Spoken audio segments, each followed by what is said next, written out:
فرمایا کیا ملے گا گناہ سے اختر؟ کیا ملتا ہے گناہ سے؟ سوائے بے چینی کے، سوائے بے چینی کے گناہ سے کچھ بھی نہیں ہوتا۔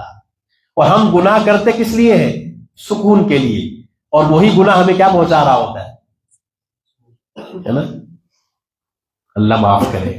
بات سمجھنے کی ہے صرف، جن کو سمجھ میں آیا ان کو اس لائن میں مزہ آ گیا، اور جن کو سمجھ میں نہیں آیا وہ سمجھتے ہیں کہ ہمیں وہ کرنے سے مزہ آئے گا تو کر رہے ہیں، لیکن ہوگا کیا ملے گا گناہ سے اختر؟ لعنتیں بے شمار دیتا ہے کہ جتنا آدمی گناہ کرتا جائے گا تو اتنا اللہ کی رحمت سے دور ہوتا جائے گا، اور جب اللہ کی رحمت سے دور ہوتا جائے گا پھر ایک وقت ایسا آئے گا کہ اس کا دل بالکل سیاہ کر دیا جائے گا کہ اس کو پھر اچھے اور برے کی تمیز بھی نہیں رہیں گی، اور پھر وہ گناہ کو ایسا سمجھ کے کرے گا جیسے یہ گناہ ہے ہی نہیں۔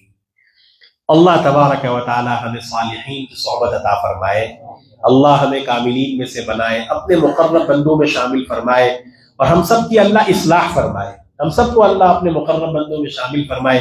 جب تک ہم زندہ ہیں اللہ ہمیں اسلام پر رکھے، شریعت و سنت پر رکھے، صحابہ کرام کے طریقے پر رکھے، اور اپنے کرم اور فضل سے جب ہماری موت آئے، کون کب کہاں مرے گا اللہ کے سوا کسی کو پتہ نہیں، مرنے سے پہلے اللہ ہم سب کو حرمین شریفین کی مقبول حاضری بار بار عطا فرمائے، اور اپنے کرم سے ہمارا خاتمہ ایمان کامل پر